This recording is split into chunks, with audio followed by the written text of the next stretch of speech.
Thank you, Joanne and Nicole, for kicking us off this morning. And thanks everybody for being here. I'm very excited to see you. Good morning, everyone. As I said, it's so nice to see you all. Thank you for joining us today for coffee and conversation. It's been a while since we've done one of these coffee chats, and there is a lot to catch up on. So we're very excited to join together and share. Today I'm going to share a little bit about our return to in-person learning this spring. I'm going to share exciting updates from our inaugural senior class. I'll talk about our look ahead to summer learning and our return to school next fall. And I'm going to also share some of my overall reflections about what we've learned this last year, including talking about our commitment to racial equity work and what all of this means for Neighborhood House. I have some slides to share and remarks prepared, but please, as Joanne said, please feel free to ask questions in the chat or raise your hand as I go along. And hopefully Nicole and Joanne and others will prompt me if I am missing a hand raised as we go.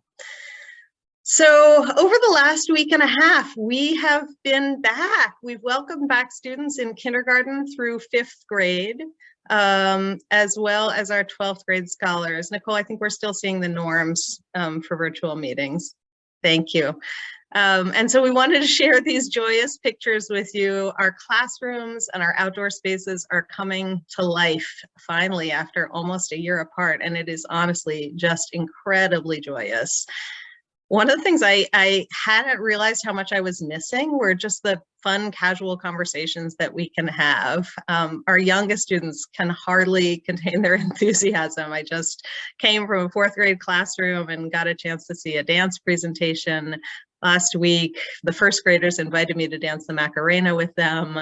And even though our teenagers aren't busting out their dance moves, it's clear that they're enjoying being back as well. Yesterday, I was able to spend some time with some of our seniors, and they gave me a tutorial about how to use GarageBand software, and they shared some music they had written with me.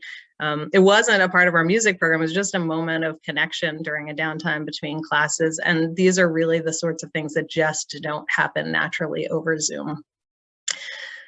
Over the next few weeks, we're going to be welcoming back the remaining grades in phases, with middle school and 11th grade beginning shortly after our upcoming spring break. And then our 9th and 10th graders will be returning in early May, and we are very much looking forward to seeing them back.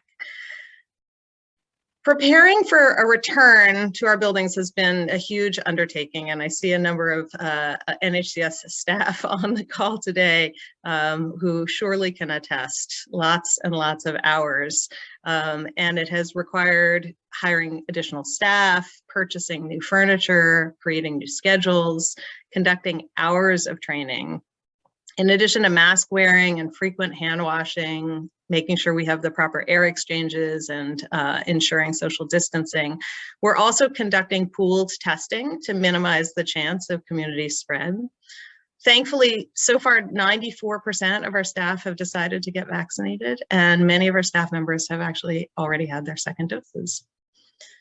About 60 to 65% of our families in most grades have chosen to send their children back to school, which means that in addition to welcoming back those students who are coming in person, we must ensure that we're providing a positive educational experience for our scholars who are continuing to learn from home.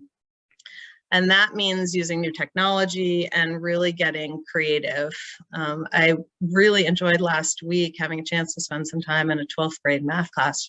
And the teacher had 8 students in the classroom and was carrying an iPad around the room and just alternating seamlessly between calling on students who were joining remotely, as well as the students who were in person.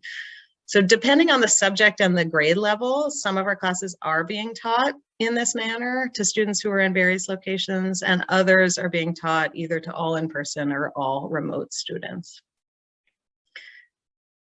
As you know, this year has not only been about pivoting to remote learning and then planning to reopen our buildings. And like schools across the country, we at Neighborhood House have had a deeper reckoning with racial injustice, and it has led us to hold the mirror up to ourselves and to see much more clearly what we need to do to become a truly anti-racist organization.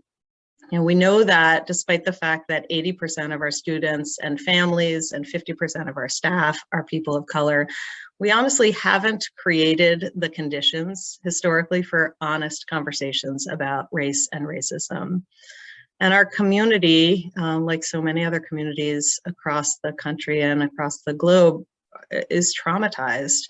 We're grieving about the unrelenting cycle of violence that we see against Black people. And, we see it once again this week with Daunte Wright's killing at the hands of a white police officer just miles from where George Floyd was murdered.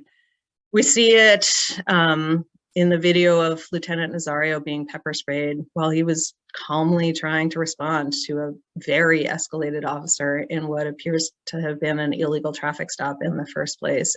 We know that anti-Asian racism is on the rise, and we see this, and we really need to stop and acknowledge the collective pain of our community. I want to just be clear that we know that candid conversations alone are not the solution, but they are a key component if we're going to change policies and practices within Neighborhood House, and if we're going to advocate for broader societal changes to address systemic racism and to encourage our scholars to do the same. So with that in mind, over the course of this year, we've launched a DEI steering committee of just over a dozen members from across the organization. And our whole staff has convened over the course of the year 8 times in Ubuntu circles, which are 2-hour sessions where our staff have come together to discuss diversity and equity and inclusion. We've launched affinity spaces where staff can come together to share experiences and support one another. And I see Jane Edish-Andrews on the call today. We've established the Kevin Andrews Leadership Institute for Racial Justice and Unity, CALI for short, which is named after Jane's husband, or sometimes he calls himself Jane's husband first, but he's also NHCS's founding headmaster.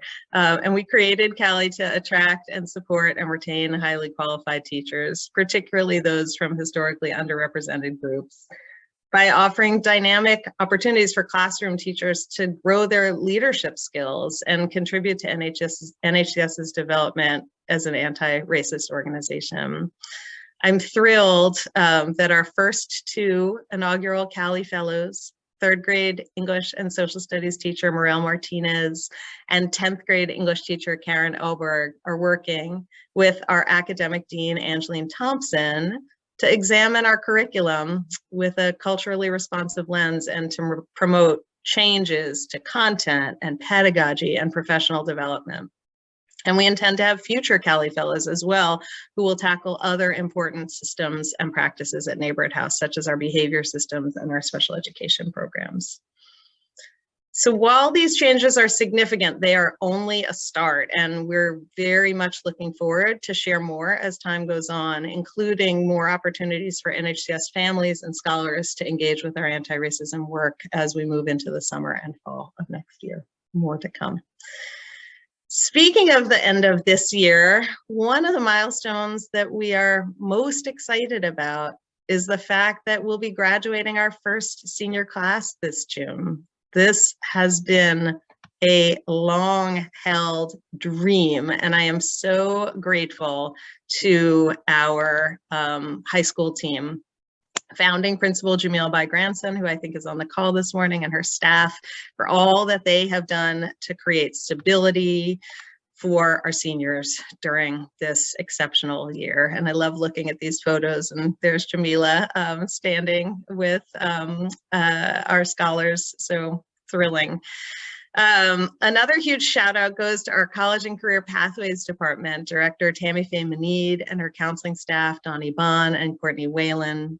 They have worked tirelessly this year as well to support our seniors as they plan for their next steps. And we are thrilled that our students have earned acceptances to so many schools, including schools throughout Massachusetts, like UMass Amherst, UMass Boston, Northeastern, Bridgewater State, Tufts, Benjamin Franklin Institute of Technology, Brandeis, Fitchburg State, Leslie, Mass Art, Babson, I could go on. That's just to name a few, as well as schools throughout New England and beyond, including Howard University, Spelman College, Southern Methodist University, Providence College, and the University of New Haven. And this list that we have up here is incomplete. New acceptances are trickling in all the time. So please, look back to our website where we will continue to update these, and we'll send out more information as we move forward into the spring. A number of our students have enlisted in the military, including the Army and the Coast Guard and the Navy, and still others are going to be attending workforce development programs such as Year Up. So much of our attention has been focused on the remaining months of the school year, and we're planning ahead as well. This summer, we'll be running a 5-week summer program, which will have morning academics and afternoon activities for students in lower school and middle school, and we will be offering credit recovery classes for our high school students. And in the fall, we're anticipating that the vast majority of our students will be returning to our campuses. And we're hopeful that by then vaccine approval and distribution will be underway for students ages 12 on up.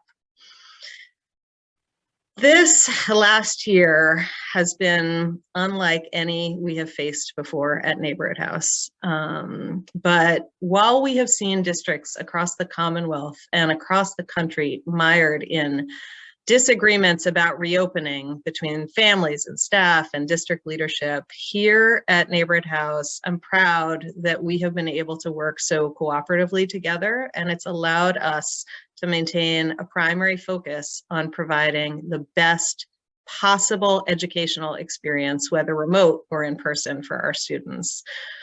This year's challenges have taught us a lot of things, but most of all, they've taught us that we're adaptable and we're resilient, and that our community only grows stronger when we come together in a crisis. I know that there is still a lot of uncertainty ahead, but I am confident that we will move forward and evolve and grow in ways that continue to support our scholars and our staff and our families.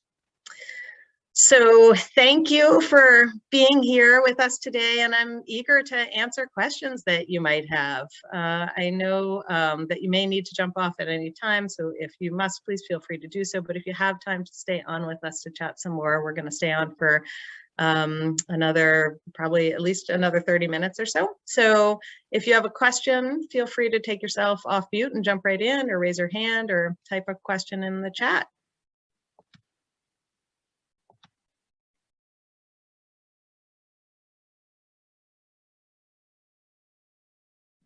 Don't be shy. Julie, I'll just make a comment. Congratulations on getting through this year and graduating this very first class. This is a huge accomplishment. And I mean, I'm just a bystander watching, and I'm so impressed and so proud of everybody and all the efforts. So congratulations. Thank you, Julie. I really appreciate that. I think back to when the idea of an NHCS high school was just a dream being brought forward, an aspiration being brought forward by a group of parents who came together at a board meeting to advocate for this, and the fact that it has gone from being a dream to being something that was approved by the state, to being something that Jamila and her team have built along with the rest of the NHCS leadership team. It's a wonderful celebration. Thank you. I see a question in the chat about the high school credit recovery program. Jamila, would it be okay if I kick this one over to you? Absolutely. Good morning, everyone. So the high school credit recovery program that's synonymous with our summer school program, to really have a chance for scholars to take advantage of additional time to improve their grades, and to also do a deeper dive into content they may have been unsure about over the school year. So we will be sending notification out for scholars that are required to attend, and also in terms of what those hours will be. So we will be starting in July to go for approximately 6 weeks, Monday through Friday. and it also is going to look slightly different based on the content. So it will be a mixture of live instruction in the classroom with teachers, as well as monitoring of individual assignments that scholars will be doing with some flexibility about when and how. Thanks, Jamila. I You're see Jane welcome. has a question about the size of the graduating class. So this year's graduating class is just slightly over 50 students, and we would love to connect you with the scholar who is going to Tufts next year. That'd be wonderful. So we will definitely follow up with you about that. And just worth noting that this year's graduating class is by design a little bit smaller than the graduating classes that we will have in subsequent years. So we knew that since this was going to be the first class making their way through the high school, it made sense to just keep that first group a little bit smaller. But in future years, we expect to be graduating about 70 students in our graduating classes.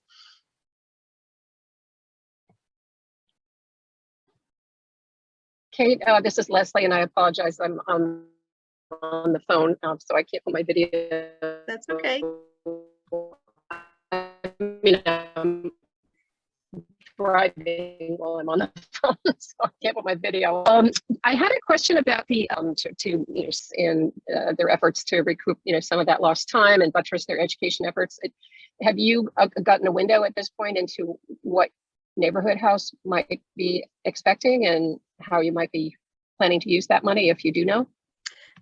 Your question broke up a little bit at the beginning. I just want to make sure that I heard it correctly. So I think you said how the federal government, were you talking about the federal government funding for relief for COVID? I just want to make sure that I. Yeah. So it's a great question, and we have been grateful that the federal government has really stepped up and has provided additional funds for schools to address this crisis. And it has been, we're using it in a number of different ways, right? Like, so for example, just to maintain the social distancing as we are returning to school, we had to reinvest in different furniture to ensure that students could sit at desks individually by themselves to keep them from the, the proper and appropriate distance. We've had to invest and hire additional staff to make sure that we can adequately provide meaningful instruction for students in person and at home. And so going to those additional staff salaries has been important.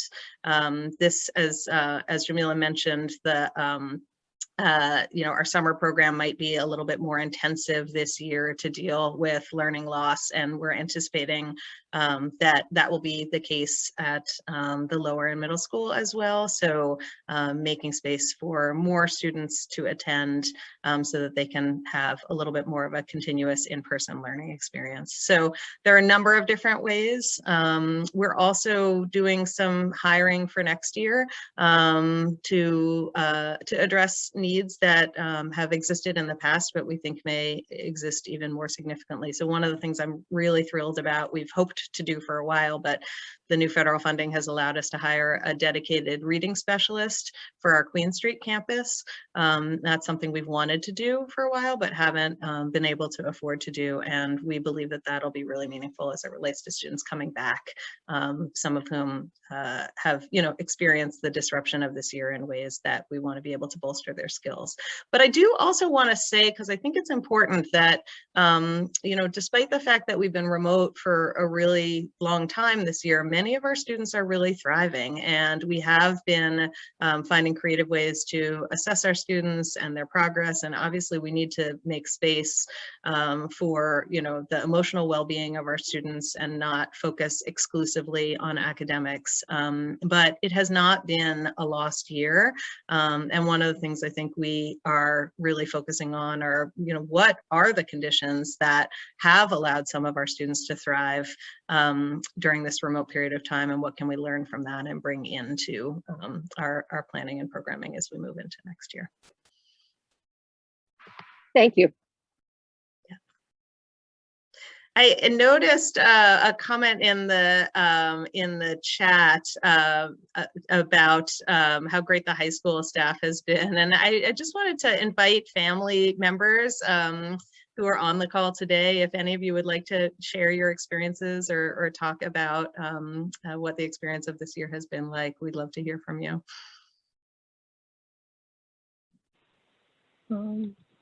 Real quick, sorry, Miss Scott. Miss Sarah Myrie had a question as well in the chat. Oh, great. Yeah. I missed that one. Yeah, it says, will there be transitional support available to the seniors once they start college? Yes, thank you for asking that question. So we actually are in the process of adding an additional member to our Director of College and Career Pathways team, and the reason that we're adding an additional member to that team is both because we will have a slightly larger senior class next year, but also because we want to be able to continue to support our alums as they make the transition to their life after a neighborhood house. So more details to come about what that's going to look like, but we do envision alumni support as being a component for sure of our ongoing work with our scholars.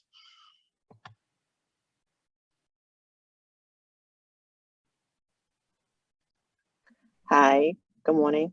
Hi, Nikisha. Hi, how are you? Great. How many students will there be in each class? Like, is it a full class? Is it broken down on different days? How is that working for returning students? Yeah, it's a great question. So we're following the CDC guidelines of 3 feet of space for students. And so, as you know, particularly in our Queen Street building, the classroom sizes vary tremendously. And so in our newer wing, the classrooms are larger, and in our older wing, they are a bit smaller. So it varies from room to room, with some of the classrooms being able to accommodate as few as 13 students, and some of our larger classrooms being able to accommodate up to 20.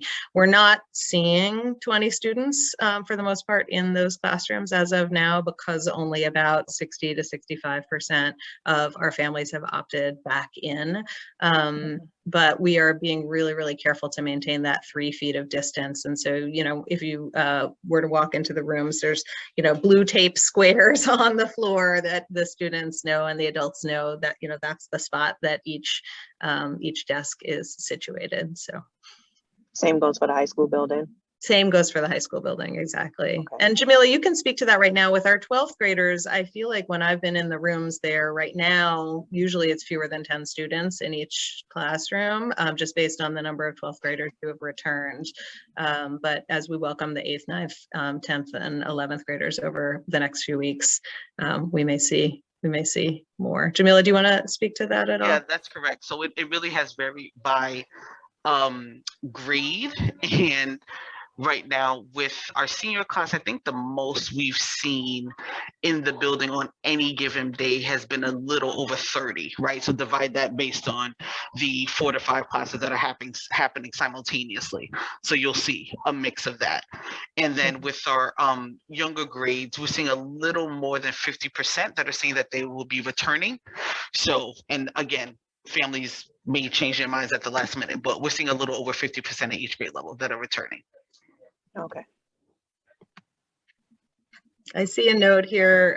Michelle in the chat has mentioned the question about Google Class and PowerSchool and how helpful that has been in terms of supporting students with 504s. And I think in general, I know for myself as a parent, just being able to see what my children's assignments and keep them all in one place there has been really helpful. It's definitely a good example of the types of things that we've learned this year. And, just even sort of the technology accessibility for all the students to have their own Chromebook. So there will be elements that each of the schools will be carrying forward next year to continue. And, those are some of the silver linings, I would say, of this experience, is increasing and accelerating the way we're using some technology in positive ways.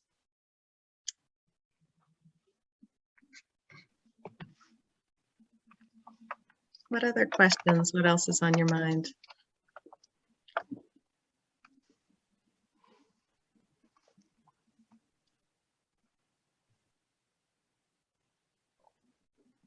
Kate, it's Leslie again. Can you comment on, so this is the first year because of the pandemic, I think many colleges, or if not all of them, decided not to require the standardized testing that normally, as you know, an applicant needs to submit.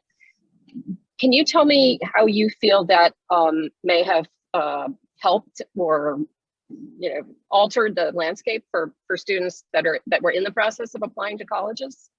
Yeah, and I also invite Jamila to weigh in on this. I would say one of the things that is complex, and it can go both ways, is that standardized test scores and releasing standardized test scores from being part of the application process in some ways can be really helpful for students. In other ways, the fact that Neighborhood House is a relatively new school, and in the high school, I mean, we're not a new school in K through 8, but and therefore we don't have a track record of sending our students on yet to other to colleges, can sort of be a mixed bag. I mean, I think we found this year that we're really pleased with the outcomes for our first senior class. So I certainly don't think that it hurt them.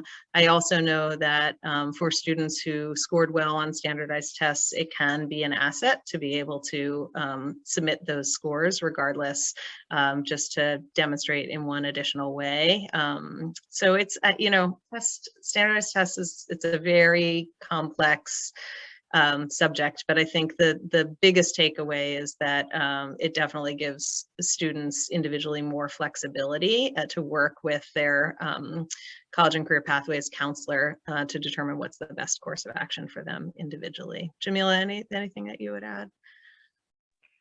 Just to confirm that for specifically speaking about MCAS, this graduating class actually did take the MCAS, so they were all set in terms of those requirements as well as their SATs. They took those in the spring and last year as well. So they had all of those scores available, and we actually did administer the SATs in person, right, following all of the safety guidelines. So a lot of the new information that's coming down from DESE will pertain to our current 11th grade and 10th grade, and we're still working through that messaging as it becomes available.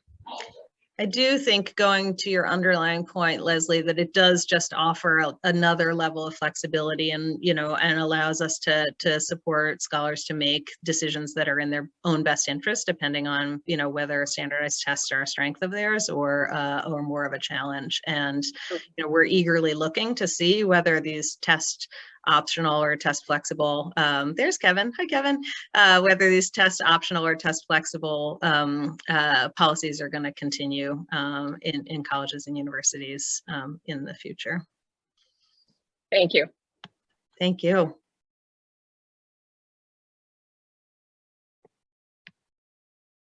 Kevin, we were giving you a shout out earlier and talking about the Cali Initiative. Fine. Let's go. Yeah. Hey, how's everybody doing? Doing well. We're so excited to have scholars back in the building. I can't tell you the amount of joy that it brings. When I was in this 4th grade class earlier, the students are reading Esperanza Rising, and Miss Graves had them doing a dance, and they have to keep their dancing limited to the small area around their desks, but they're moving around with rhythm sticks, and you could just see the smiles under the masks. These are the kinds of things that you just can't do in the same way over Zoom. Despite the fact that we had art and music and all kinds of other specials over Zoom, it's not a replacement for what those live in-person experiences are, and it's been very joyous to see. Soon enough, we'll all be together, and the kids will be out of control, and teachers will be scolding children and pulling your hair out, and you'll all become grayer. We're already a little grayer, Kevin, but now you'll really become, when they all come back and be all happy that first day, and then boom, why is so-and-so doing this, and why is that happening, and why is this happening, and all that kind of stuff. And you'll say, the good old days of when we were all Zooming. It's hard to imagine thinking about the good old days when we were all Zooming, but you never know. I think perhaps we will look back. I have a serious question though. How are the teachers holding up returning? I'm sure that it's already been asked, but How It hasn't been asked. It's a great question. You know, I think that the anticipatory anxiety has been the hardest part. As I mentioned earlier, 94% of our teachers and staff have chosen to get vaccinated, and based on when the vaccine rollout began, most all of our staff members who wanted to have had their second doses. In fact, we had such a rush on second doses this week that we've been, you know, really working to try to work around folks who haven't been feeling well or had to leave early for an appointment, and just provide coverage for that. But I think that that has relieved a decent amount of anxiety, but it's still, you know, it's nerve-wracking after Zooming from home for the majority of the year, even though many of our teachers and staff were here in the fall for our in-person community days, and some of our teachers and staff were here throughout the winter for our supervised remote learning program, which was just for a small number of students. It's still nerve-wracking, and you know, I saw Jamila give the agreement symbol a moment ago, so I'd love to hear her speak to this more. But what I have noticed is that in the days leading up to the return, thank you, Julie, thanks for being here. In the days leading up to the return for any particular grade level, you know, that sort of nervous energy is a little bit higher. And then the students come, and, you know, there's a reason that we plan as thoroughly as we do, because we've answered a lot of the questions, and we've practiced, and we've done trial runs, and, you know, we've oriented teachers to, you know, how their students are going to walk throughout the building. I mean, for example, in our buildings, it's very clear now, you know, which stairwells you use for up and which stairwells you use for down in the C building at Center Street, or here at Queen Street, you know, right down the middle of the hallway, there's, you know, there's tape and there's lines and there's dots that keep the students and adults, you know, physically separated by at least 3 feet in the hallways. And so we've done enough practice with all of those things that by the time students arrive, it's kind of almost muscle memory, and then the anxiety just goes way down, and the joy goes up. So it's been interesting to see. I was talking with, so we brought back second, third, fourth, fifth, and 12th grade as the first grades to return. And then first grade was about 3 days later, and kindergarten was at the beginning of this week, a week later. And I was talking to one of the first grade teachers 2 days before she and her students returned, but after the second, third, fourth, and fifth, and 12th grade teachers had already returned. And she was still in that moment of anxiety because she hadn't been back with students yet. But I was able to sort of describe, and other peers were able to describe, how they were feeling on the other side of it. And I'm really confident that as we bring back more students and more grade levels, the degree to which peers who are already back will be able to reassure their peers who are coming back, it will go a long way. Jamila, anything to add to that?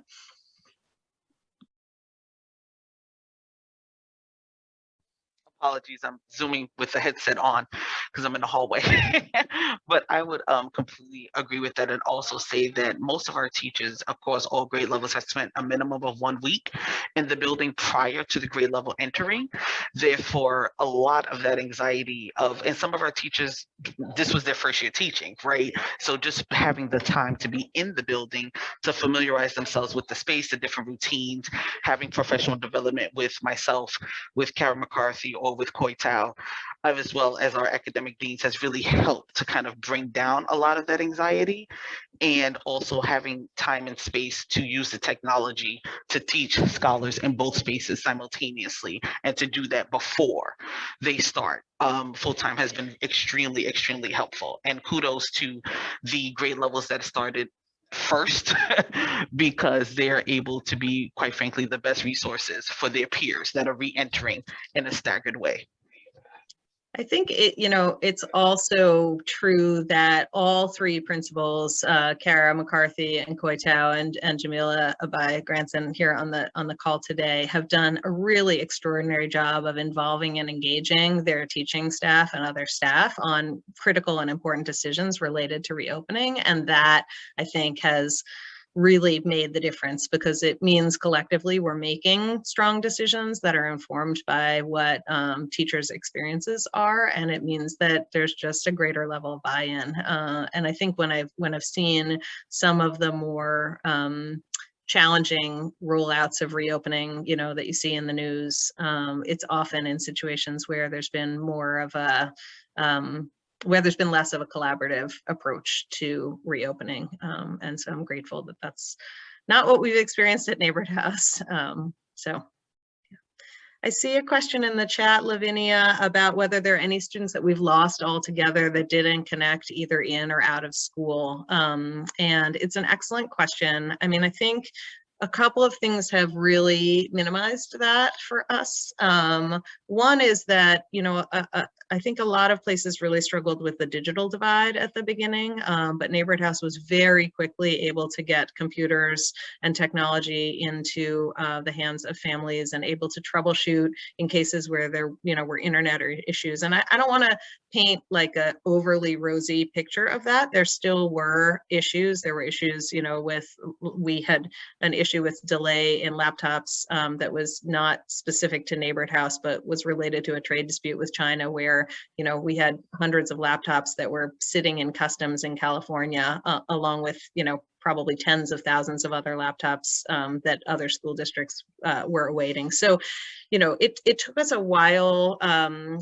Thankfully, we were able to solve that particular problem by nimbly ordering about 70 laptops off of Amazon at the last minute. But we, you know, one of the things about being a small and nimble organization is that we can be a little bit more strategic, perhaps, than a larger district in those kinds of circumstances. And so there were some families that, you know, we had to work and partner with them to try to figure out the connectivity issues.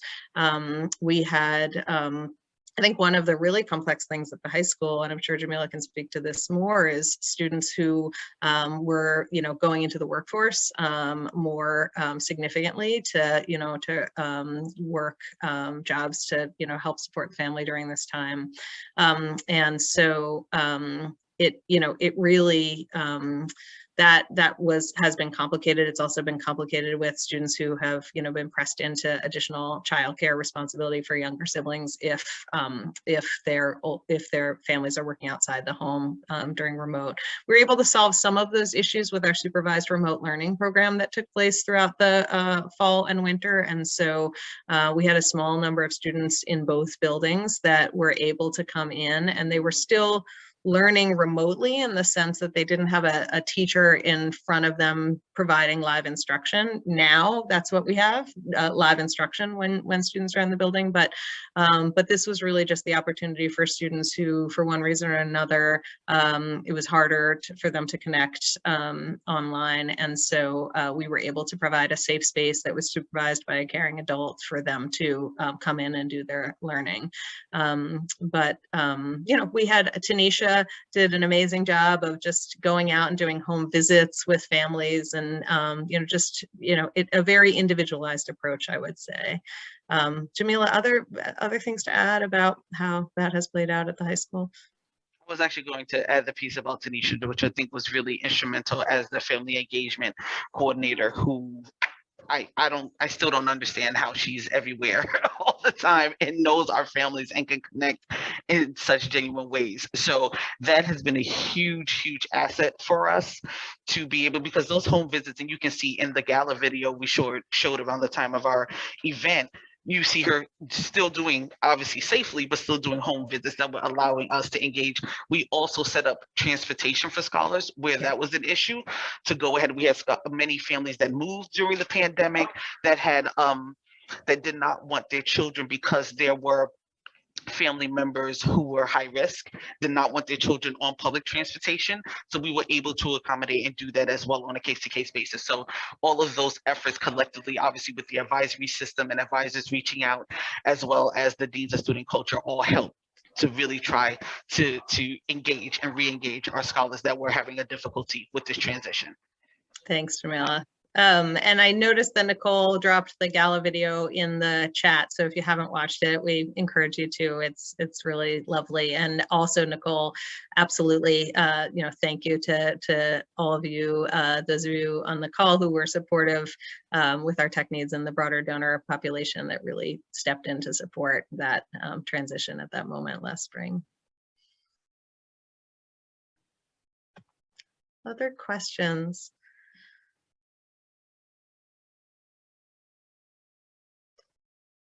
I'm happy to take more questions. I just want to say, you know, how much moments of crisis like this remind you of the strength of community, and Neighborhood House is really an exceptional community. It is an exceptional community of families. It is an exceptional community of students. It is an exceptional community of staff. And it just, I don't know, there are these moments, right, that you can't plan for.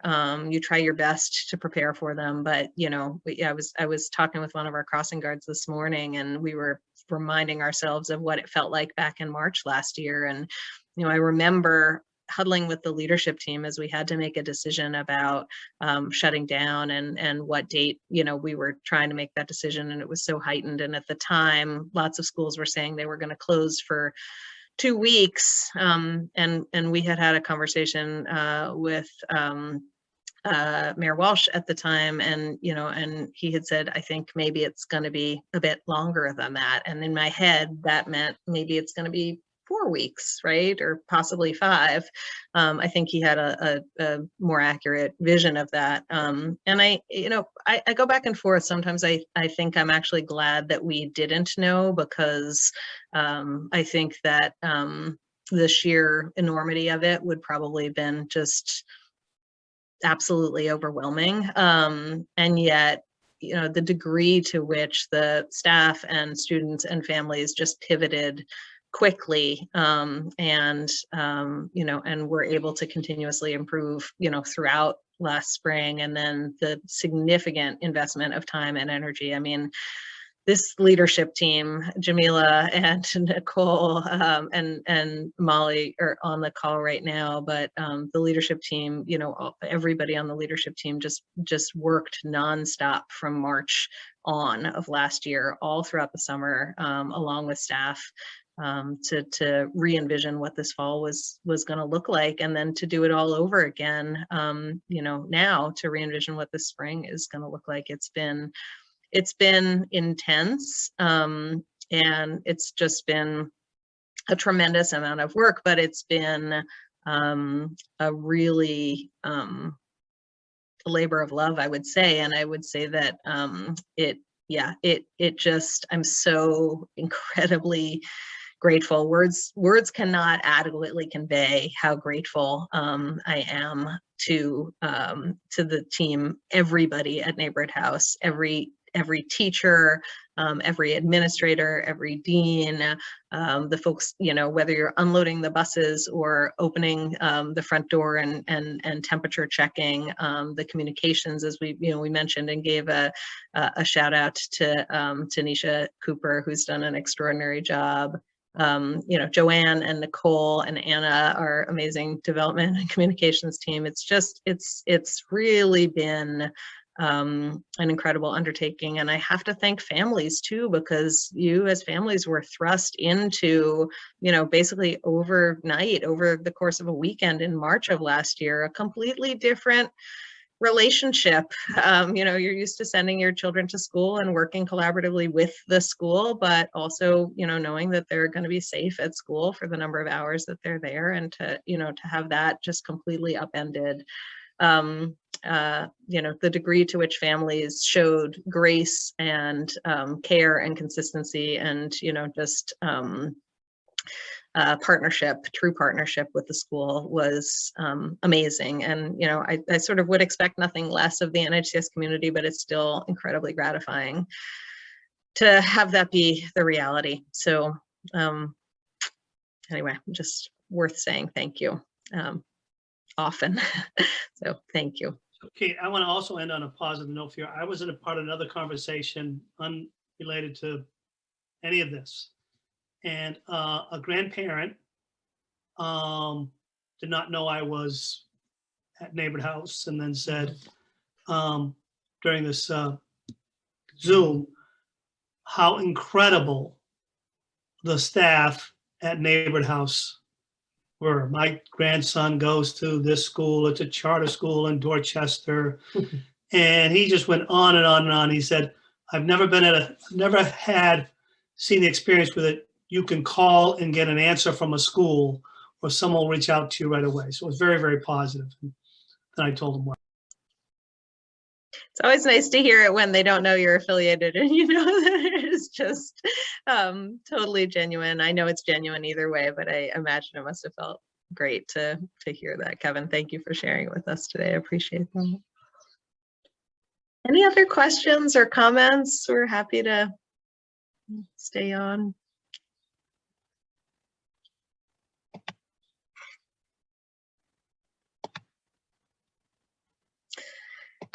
Well, I do want to just, you know, I do want to honor people's time and be respectful of that. But we are happy to stay on. I just, you know, before we go, I want to thank you all for joining us today. Thank you for these great questions. Thank you for the conversation. Thanks to Jamila in particular, who jumped in and answered so many additional questions. And thanks to Joanne and Nicole for all your hard work to organize this today.